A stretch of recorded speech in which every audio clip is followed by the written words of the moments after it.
shumëzoj me 0. Akt që se ka krye kush kur.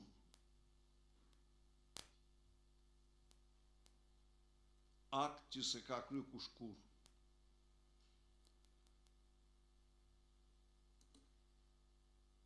Gjendja azjesimi i parlamentit, azjesimi i drejtësisë, janë hapat të cilat ai nërmori gjatë këtyre muajve për të përqendruar të gjitha pushtetet në duart e tij.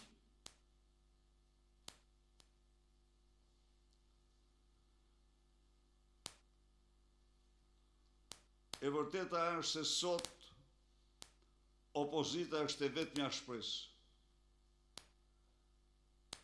Dhe sot më shumë se kur kërkohet mobilizimi dhe angazhimi i saj me të gjithë potencialet, me të gjitha mundësitë, me të gjitha burimet dhe qytetarët.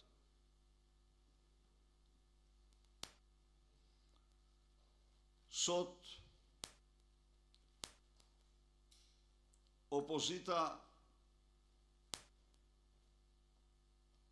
duhet të angazhohet në një dialog intensiv, deputet duhet të angazhohen në dialog intensiv me zgjedhësit e tyre.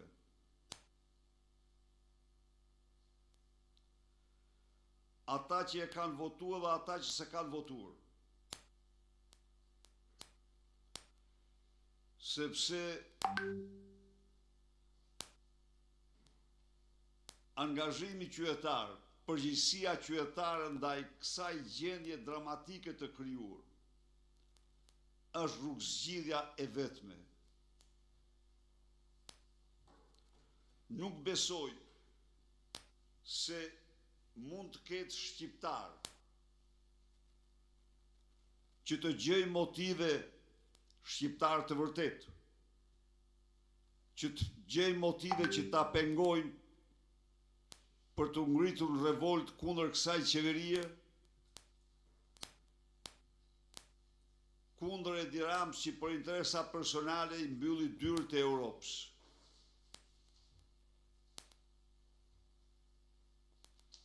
Dhe është një mbyllje e cila çdo kohë që kalon bëhet më rënd për të zgjidhur. Europa Bashkimi Evropian gjatë këtyre viteve pas rënjes perdes hekurt ka pas shumë zhvillime në vendet ish komuniste në rrugën e tyre, por nuk ka patur kur një rast të tillë. Kur nuk ka regjistruar një rast të tillë.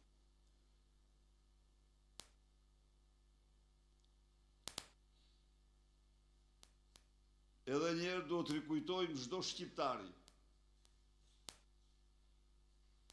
se nuk ka ndodhur të refuzohet ndonjëherë heqja e imunitetit të ministrave. Vetëm në harkun kohor 2009-2011 janë hequr 2 ministrave dhe zëvendës kryeministrit.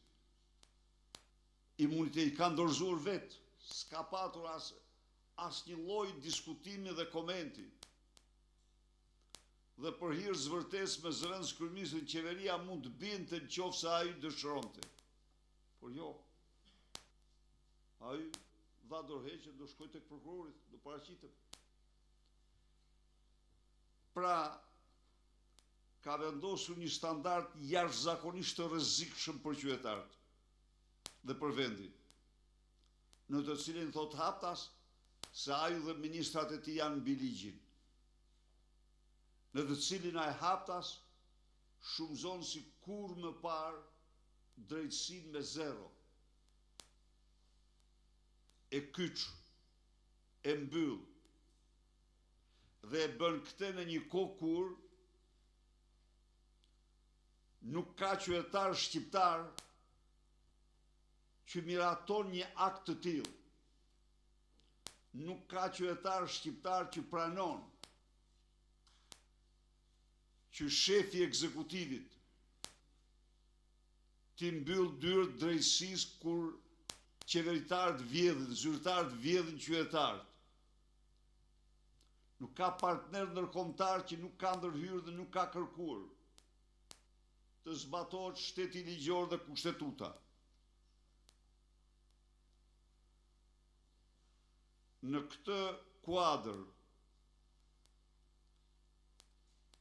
opozita dhe vetëm opozita është vendimtare në zgjidhjen e kësaj krize. Dhe kjo krizë zgjidhet vetëm me largimin e Edi Ramës. Kjo krizë zgjidhet vetëm me kryengritjen paqësore të shqiptarëve.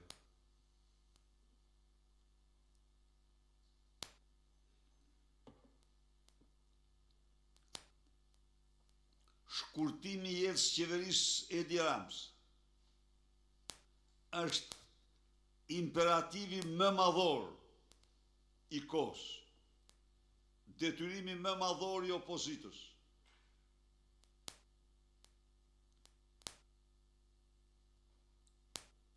Në këtë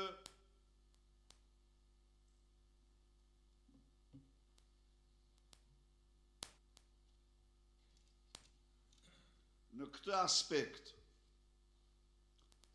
duhet një mobilizim shumë më i madh. Gjerësot ne kemi bërë përpjekje të mëdha. Përpjekje dhe më të mëdha dhe më të suksesshme kërkohen nga ne,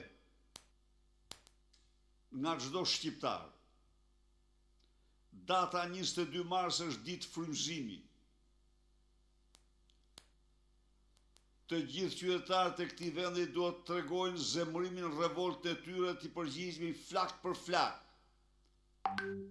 Për t'i thënë Edi Ramës se nuk njohim kur qeveritar mbi ligjin, se nuk njohim kur hajdut mbi ligjin, se çdo hajdut qeveritar që guxon të prek pasuritë publike dhe fondet publike do bëhet përgjegjës para ligjit. Se nuk ke asnjë interes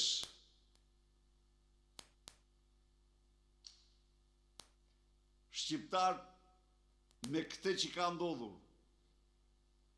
Ka një qeveri të pashembull. Në qoftë se qeveria e Enver Hoxhës i arrestonte dhe burgoste se flisin kundra saj, Edi Rama tani ka nxjerrë veten mbi ligjin për t'i vjedhur qytetarët, për të mos pyetur se ekzistojnë.